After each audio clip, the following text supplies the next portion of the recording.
This is a pretty hot topic. Is fishing too expensive for the average angler? No, a lot of people always say fishing is so expensive. It costs too much. They're pricing us out of the market is what a lot of people say. I saw a video on Instagram a few days ago. This one moved me more than most videos do. Mainly because this was a younger guy. I hear people talk about how expensive fishing is all the time, and it really doesn't do anything to me. It doesn't move me. I just think that person has a mindset issue. This one struck me in a different way, and I wanted to talk about it a little bit here. All right. I'm sitting here in the truck, and College Bass just dropped their schedule for 2026. And to be honest with you, as somebody who wants to go fish all these events, I am completely disgusted in Bassmaster for putting out this schedule. College bass fishing is, for the most part, paid for by the kids. There's some programs out there that offer scholarships and schools helping to pay, but clubs like Ohio State, a lot of the Big Ten schools, a lot of the northern schools, except maybe like Adrian's a solid northern school, all these kids are paying. We're paying out of our pockets to go to these tournaments, and we still want to have the chance to compete.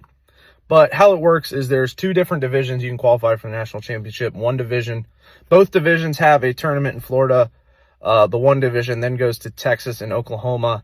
The other division then goes to Santee Cooper and the James River, so South Carolina, Virginia. The closest tournament to Columbus is 7.5 hours. After that, it is almost 12.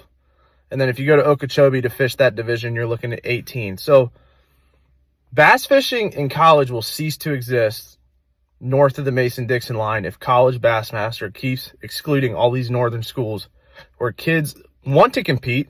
There's good fishermen up here, but we keep getting the cold shoulder from Bassmaster, who is just completely blowing us off. They only want to schedule Southern Lakes, and it is complete and utter bullshit. There's a lot going on in this topic. So this is a college fisherman. Obviously, he's talking about his college series and all the travel and what it costs, and how probably feels a little bit like he's not getting a fair chance like a lot of other anglers are. I'm going to be completely honest with you. He's right about it. He's right about it. The second part of it is I'm not sure that it's the college league's responsibility to make sure that everybody has a chance to do it the same way or same fairness. I'm not sure that it's the league's responsibility. They can try to, and I'm sure they'll get to a point, but I'm sure their business records have seen where they can go. I'm sure their business relationships, etc., has a lot of influence on where that college league goes. They are in a business. They need money to make money. And that is what it is. Nothing will ever change that. Okay, so we dealt with the league part. The league has to do with what they can do with what they're given. That's not a popular statement. That's not an opinion. That is a statement. That is a fact. They have to make money, and they have to go where they can make money. We got to deal with the angler here. As everything I'm about to say is not going to be popular. It is probably going to piss off the establishment of bass fishing, but I get to do it because I got the microphone. It's my channel. I get to do it. College fishing. I don't want to say, for a lot of us, college fishing is not the best route for you to go. If I were a younger angler, I'm thinking back when I was 15 to 18 years old, whenever that starts to get ready for college fishing. When I was that age, I wouldn't have been able to do what they do. I'm going to tell you first off, and it has not that much to do with a boat. I had a boat actually when I was 19. Back then, that was super young. I was one of the youngest people ever. People used to always stop me in the gas station and ask me, "Is this your boat? Is this your boat?" I'm like, "Yeah, dude, it's my boat. I paid for it. Like I worked and paid for it." That's not unusual now with college and middle school fishing. You see 17, 18, 19-year-olds with boats all the time. Okay. I wouldn't have had the money to travel like you see college anglers doing now, and my parents for sure were not going to pay for it. I don't know if you realize it or not. If you listen to his schedule when they talked about tournament fishing, or if you look at any college schedule, they travel the same amount that as I do as a pro angler, as same as whatever you consider the highest level in fishing. You think the Elite Series is it, then that one. If you think the Bass Pro Tour is it, then that one. If you think the Bass Opens has a lot of trouble, then that one. If you think the Tackle Warehouse has the most, then that one. Those leagues, those college leagues, are traveling the same amount or more. You do realize that travel costs the same, regardless if you're fishing Elite Series, Bass Pro Tour, Tackle Warehouse Opens, or BFLs or college. Gas costs the same, lodging costs the same, and time costs the same. There's no difference there. So all of those kids have the burden, the travel burden of a pro angler at the teenage years. I don't think that's healthy. When I was that age, I wasn't ready to travel that much on my own. I didn't have the finances to do that. There are some that are, but for the majority of us, I'm going to say this, and this is the part that pisses off the establishment. If this, what I'm about to say next, pisses you off, you are the establishment. College fishing isn't for everybody. It's not for everybody. It's only for people that can afford it. Doesn't mean that it needs to stop. Doesn't mean that it's bad. Doesn't mean that anybody's greedy. For the vast majority of us that are coming up fishing, college fishing is not in the realm of possibility for us. Now, what happens is you're probably going to think that I need the leagues, something needs to happen where everybody can do it. Folks, that's not how the world works. That's called entitlement. It's called entitlement. That's just not how this is ever going to work. The leagues are never going to come down to you. Life is never going to come down to you. Here's the positive part. From this point on in this video will be nothing but positivity. Okay, I gave you the hard to swallow part. I've already pissed off the establishment and probably you too, which means you're an establishment. Here's the good thing. I wouldn't have had the money to do it. Sounds like this young man is going to have a hard time doing it. The good thing is there's still a way, and you still be able to fish for a living if you want to. You'll just have to go a different route. It may take you a little bit longer, but I promise you, actually, you might be better off. If I were young again, I probably still wouldn't go to college. I wouldn't be able to afford those 4 years of my life. Not being able to work would put me in extra debt, and then I wouldn't be able to work, get enough cash to fish. I need to be able to work. I need to be able to build a business so I can have cash, so I can go fish tournaments, and so I can build my skills. So my response to this young man would be to realize that you don't have to go to college to fish for a living. That is just one avenue that is provided. College fishing has been great for fishing. There's been so many anglers go through that program to turn pro. It is a great thing. It just won't be for all of us. I would encourage more people to look outside, look for other paths, look for other ways to become a professional fisherman. Local and regional events pay better than pro tournaments. I said it was going to be positive. Well, that is positive.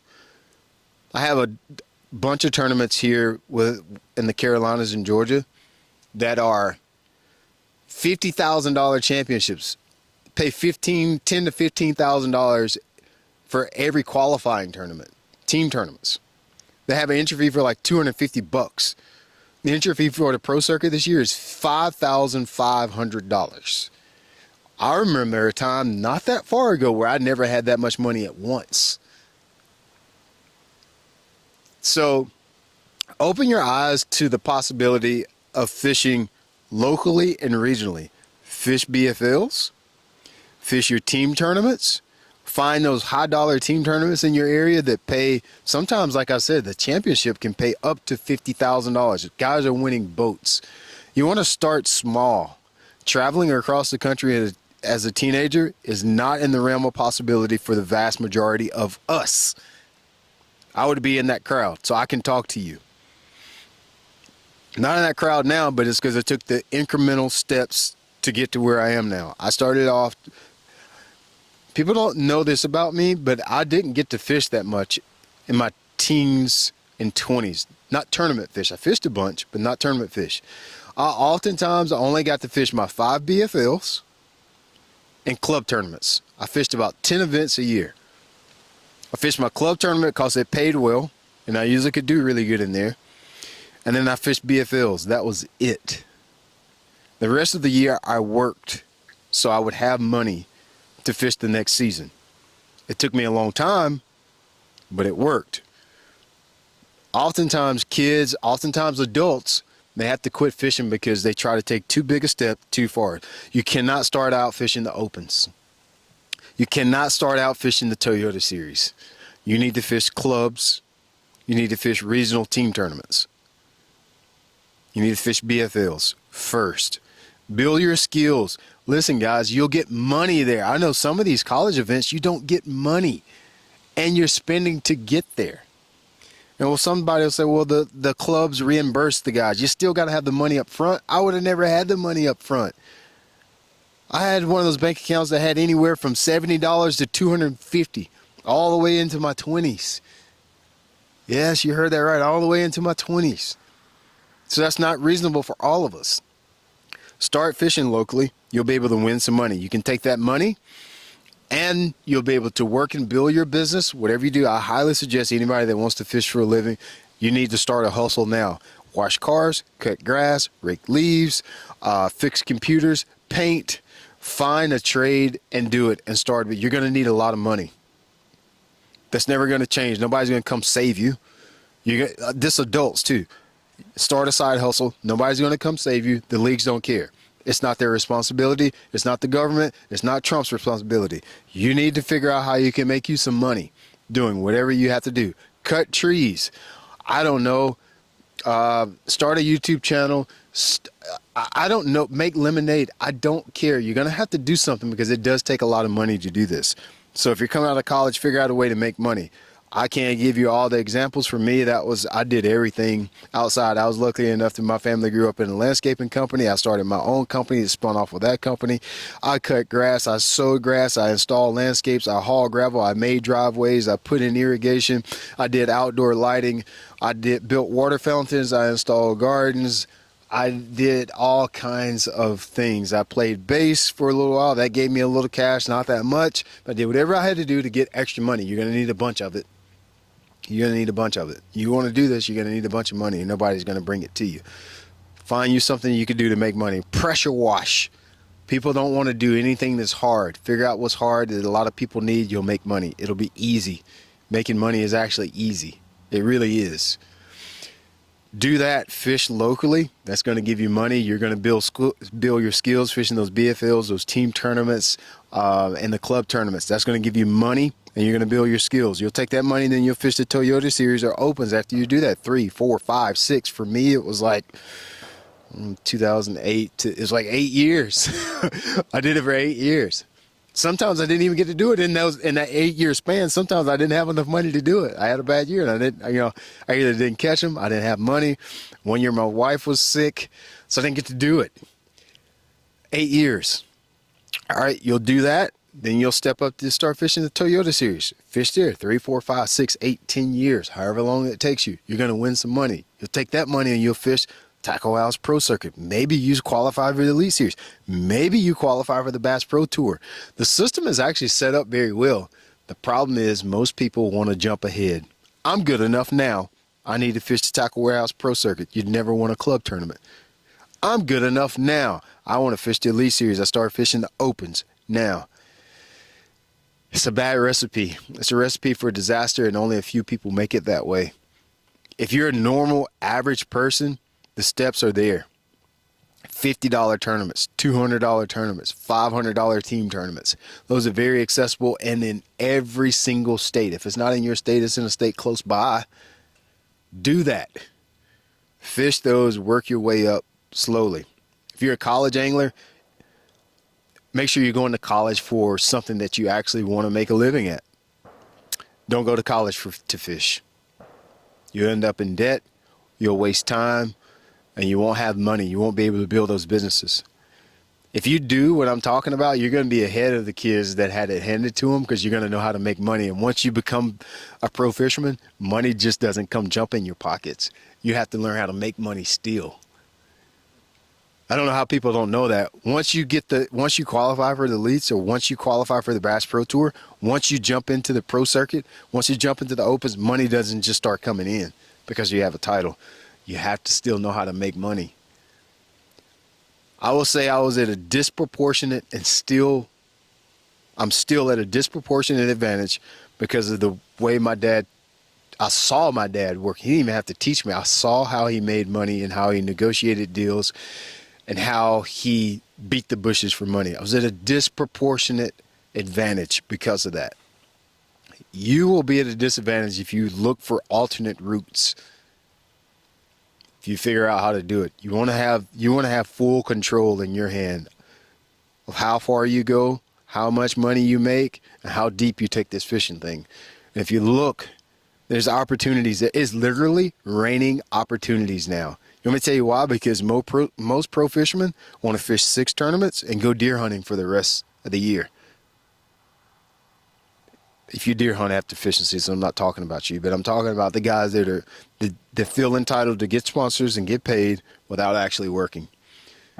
The people that work the hardest in the fishing industry, the people that have the most value, make the most money. Point blank, period. Point blank, period. Do whatever you want to with that. I don't know this young man personally. I hope he doesn't get offended for me using this, but I think it's something that I see all the time, and I wanted to talk about it. You can make a living fishing. You can make a lot of money fishing, actually. Don't let anybody tell you any different. You can make a lot of money fishing. But it takes a lot of skills to be able to get there. It's not too expensive for the average guy.